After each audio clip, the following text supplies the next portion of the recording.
Welcome to EUPrivacyForAll Session 32 on GDPR, Article 36, Prior Consultation.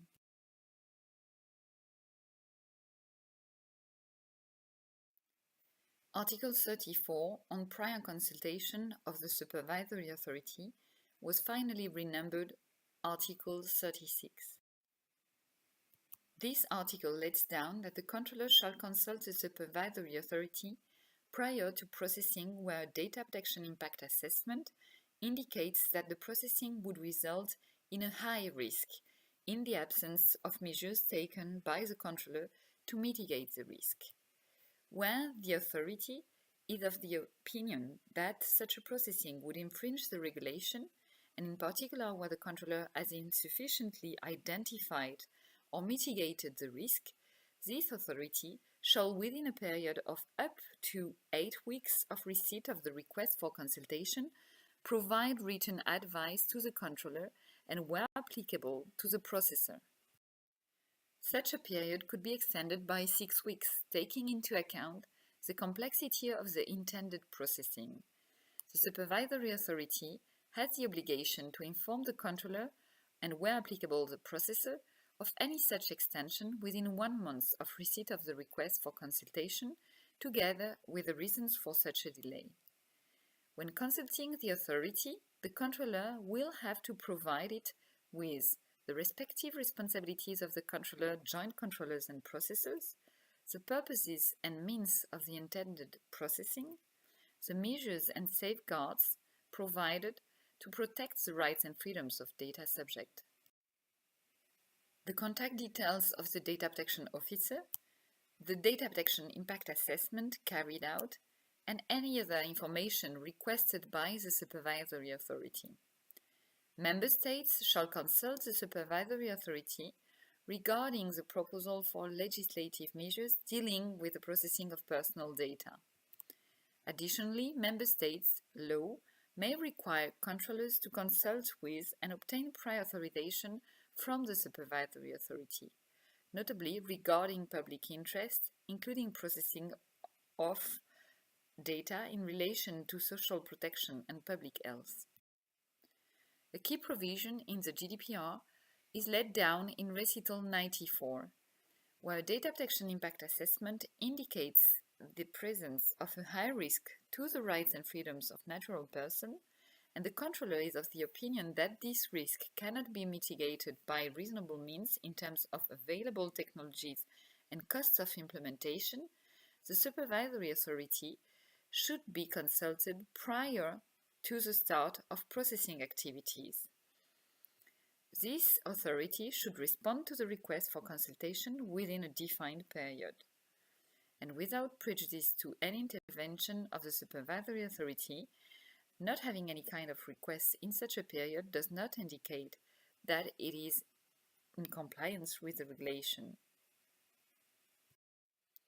Recital 95 also stresses that the processor should assist the controller where necessary and upon request in ensuring compliance with the obligation deriving from the carrying out of data protection impact assessment and from prior consultation.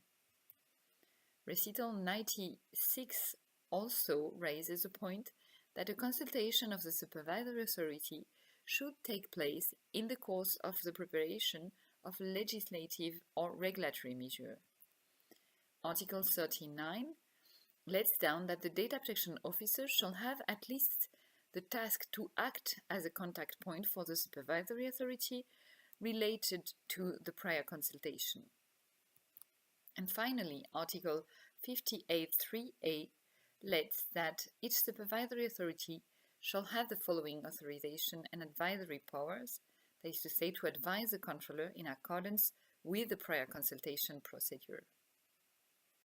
In its Article 18 on the obligation to notify the supervisory authority, the Directive 95/46 lays down the obligation to notify before carrying out any processing. Such an obligation could be exempted in the Member States' law, as well as it is the case regarding the processing whose sole purpose is the keeping of a register. In Article 19 on the contents of notification, it is stressed that Member States shall specify the information to be given in the notification, including the name and address of the controller, the purpose, the category of or categories of data, the recipient's transfers, or general description of the processing. Finally, in Article 20 and 21 on prior checking and publicizing of processing operations, further information are provided. What should accountable data controllers and processors get prepared for? Controllers will have to carry out data protection impact assessments in order to identify privacy risks and also how to mitigate those risks. They will not have to abide by any obligation that would be generally the one to notify, but they will have the one to implement a prior consultation, a targeted one, whenever the processing operations trigger high risks for the data subject's rights and freedoms as indicated by the data protection impact assessment carried out. And those risks could not be mitigated by the controller, notably due to available technologies and costs of implementation. Controllers will have to share with the supervisory authorities information on the following points: the respective responsibilities of the controller, joint controllers and processors, the purposes and means of the processing, the measures and safeguards taken, the contact details of the data protection officer, the data protection impact assessments carried out, and any information requested by the supervisory authority. Controllers will have to anticipate national legal provisions with regard to public interest. They will also have to anticipate the investigative and sanctioning powers of the supervisory authorities, even if no answer was provided by such an authority in the frame of the consultation.